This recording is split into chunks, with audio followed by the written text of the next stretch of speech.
Yes, please. Make yourself comfortable. No need to apologise at all.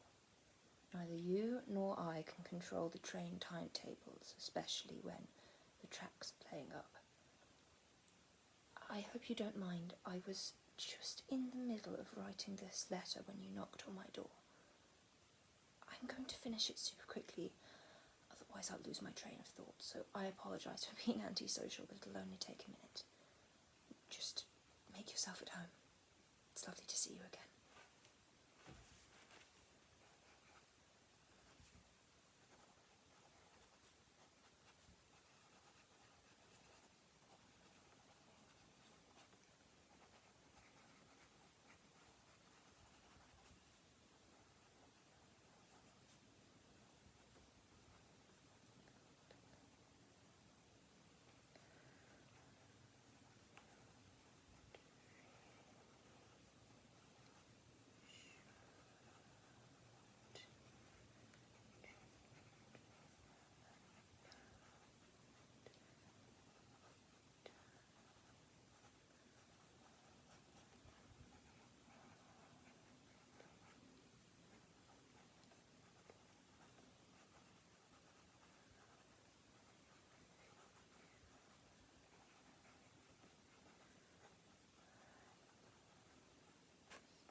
Right, I'm going to post that in the morning.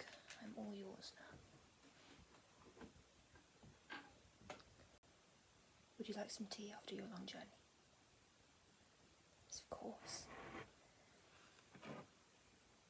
Darjeeling, is that all right? Okay, excellent.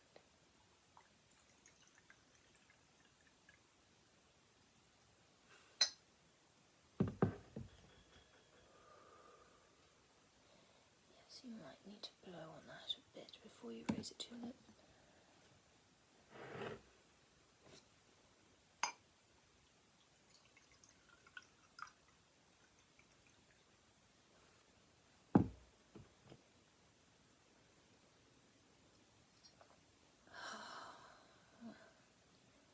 It's definitely a soul soother. I'll give it that much. It is chilly for May, isn't it? Then again, it's British summertime. So tell me what happened with the train. How come it was so late?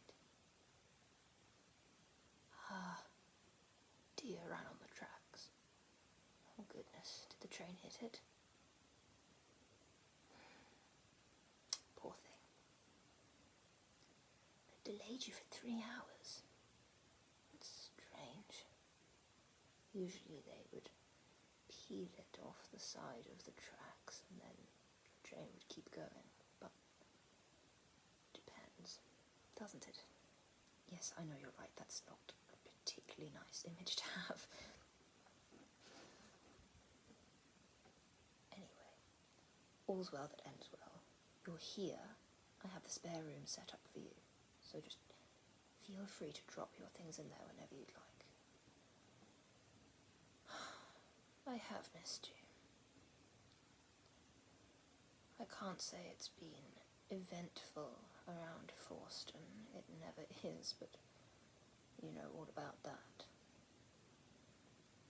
I suppose there are 1 or 2 things that have happened worth talking about, but none at the moment that are stuck in my mind. Anyway, enough about me talking about Forston and all its mundane stories. Tell me about London.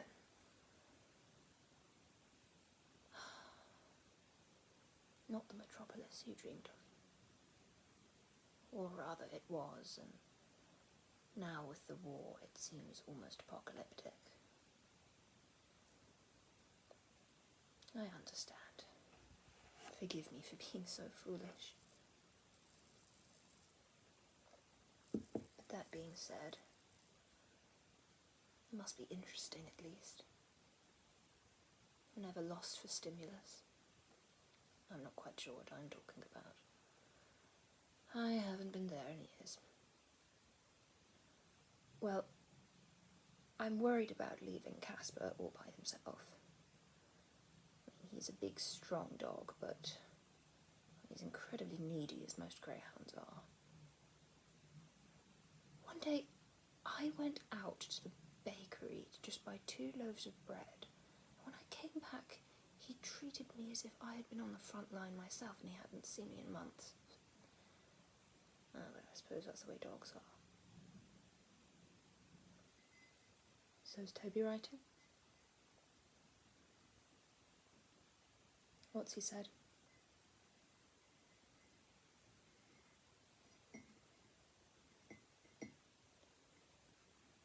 He's such a lovely boy.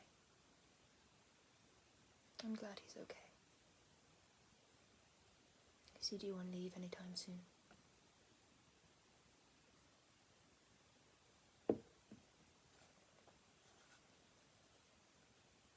No, I'd understand why not. I really hate to interrupt, you know I do, but I need to ask you something. It's a dilemma I've been having, and, well, I trust you because we've been through so much together already, and I just can't bear it that you're so far away now. Well, there's only so much letters can say, and now that they're censoring everything that comes along, or most of it, I don't want anyone who's inscribing those big black lines around certain words to misinterpret anything I'm saying. Alright, I'll stop rambling and tell you what the situation is. There is to be a community event, a party, so to say. I don't know how to describe it, but there's posters for it everywhere. You should have seen. It's in the town hall. It's next Saturday. Everybody's going to be there to both raise money for the boys and then again to also make sure everyone's morale stays up. All right. The dilemma is, I have 3 options. 1, I decide to not go at all, but I know how bad that would look. And, well, I don't exactly have a clean record of going to things that I'm invited to, although I have to be honest, I haven't been invited to much since John died, and that is obviously not his fault, but maybe the fault of his friends, and more specifically the wives of his friends. I hate to be bitter, but you do remember Josephine Dalston. You see, I used to feel bad-mouthing her, but with her attitude, knowing everything I've been through, and a heap of other girls as well, she seems to be the only wife here not losing her head, although I think she might be, but she never shows it. I was in the bookstore, and this was about 3 months after John's passing, and I was still in a very bad way. I just wanted something to read. The house was so big, so empty, and Casper tired me out from the amount of walking and running he needs. So yes, good story. So there I am, standing planted in the bookstore, and yes, I'm not looking my best. Josephine strolled up to me with her large hat full of feathers. She went, "Olive," like that. "It's been so long. How are you doing in that house? I'm so sorry about John." Then she proceeds to give me a load of backhanded compliments, and then she has the gall to ask me if I was going to the ladies' luncheon at some cafe. So I looked into her eyes, and I just stated very blankly I wasn't invited. The way Josephine looked at me, you would have thought I had skinned her cat and worn it as a waistcoat. That's the gaggle of geese for you. They haven't changed since school. Oh, yes, of course, I went on a complete tangent just then. I'm so sorry. One of my ways to approach the community party was, yes, to just not show up at all. But then again, I don't want to give people more things to talk about. The recluse widow who lives in the giant empty house belonging to her husband's grandparents. Who does she think she is? I suppose it would also look bad in regard to John's memory. Second one is, I go, but I go by myself. Unless... You're not here for that, are you? Oh, you're not staying that long. Drat. We could have gone together. Oh, I know, but it is becoming perfectly normal for two ladies to be dancing at these things now. I quite prefer it, if I'm going to be honest with you. Because going alone means I have to watch all those people dancing with each other while trying to fend off people I don't want to talk to, including Mr. Jez. Bartholomew Jeremy, do you remember him? God, will I tell you, he's still at it. I don't wish the worst on people, but if he does suffer a heart attack in the next 2 weeks, fine. I know, terrible, terrible, terrible, but do you remember what he did to Maud Hewitt? Taking a picture of her, undressing, I think it was, through her bedroom window, and then passing it off as artistic integrity. I mean, what kind of... I'm not going to talk about him too much, or else I'll start getting incredibly, incredibly angry, but I just loathe men like that. They always come away from it with nothing but a slap on the wrist. My third option. I go with Harry. Yes, I know how that looks. And I know I've spoken to you about him in my letters, but evidently not enough, judging by that reaction. So let me just clear a few things up. Harry and I have been walking with each other. Just companions, obviously, nothing more. I mean, I'm loyal to John. He's married. Yes, he's married. Delilah Jacob Smith. Do you remember her as well? She did the makeup in the theatre department. Yes, not anymore. Yes, I understand that too. I know that she's married. You wouldn't think she would go off and become a VAD, but her mother was on the front line in the Boer War patching up soldiers, so I'm sure she must have pulled a few strings. Her absence has left Harry awfully depressed. She's over there, crafting new faces. He's over here, healing.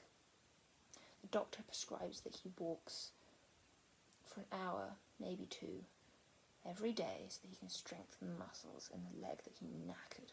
And, since it's the same route I seem to be taking Casper for his walks and runs, we go together. It's less lonely that way, and, well, you know how Harry and John were in school. Not friends, but definitely close acquaintances. Boxing partners as well. And do you remember when we used to sneak into those? Yes, I know. I think that was probably when I realised that John was the man I wanted to spend the rest of my life with, but however big and bulky he was, Harry was quick. He was also interesting to watch. And he had these eyes, these piercing blue eyes, which just follow you around the room. No wonder Delilah fell for him. His eyes are more grey now these days, though. Yes. Seem to have sunken into his head with the amount of sleep that he's lost. Terrible, terrible eye bags take up his space. I'll try and make him feel a bit better about it. Does add character after all. Now, of course Delilah knows that we are friends. I mean, I met up with her, I think, 2 weeks ago. She was on leave for a few days, and she came up to me and she was like, "Oh, thank you for keeping Harry company. Obviously, he's got none of his school friends here to help him." And you know what that means. Most of them are dead, John included. Which is why you should be so lucky your Toby's still here. I think he'll make it. No? I'm being serious. I think he will. Seems like one of those boys who's determined to live until he's 170. Once again, I think he might do it. Despite Delilah, obviously, thanking me for companionship, and however much I cross paths with Harry, I was even talking to him about how I dreaded this community party, and he said that, well, I'll chaperone you. Stop it. No, please do stop it. Yes, I know you're only teasing, but you know how word travels in this town. Fast. Quick. On the wind. With the bees. I show up with Harry and dance with him. Help him up out of his seat. And his leg won't cooperate. Not many people are going to see that as a friendly exchange. And not only do I not want more stupid rumours about me being spread about the place by those absolute ghouls, I don't want that for Harry either. They already talk so nastily about him behind his back. Because of his limp. Because of the loss of his colour. His cheeks. I heard a tailor's teenage son call him Harry Jacob Marley the other day. I mean, what?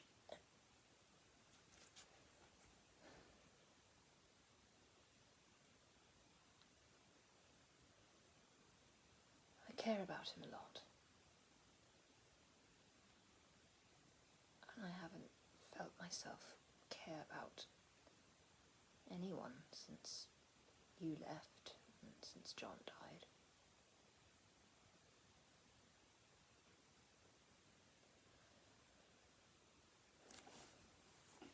I know you're not really supposed to say things like that these days, but you're right. If he's alright with it, then maybe I just need to grow up. Go. There's only so many more times I can be holed up in this house. The world is changing, though. A man and a woman are allowed to be friends and it not generate some ridiculous story. So what do you think?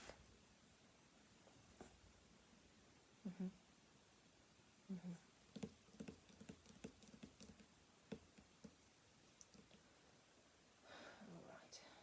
I shall give it a go.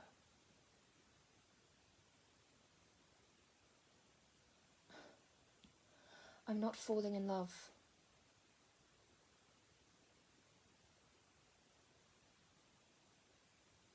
Just... You would tell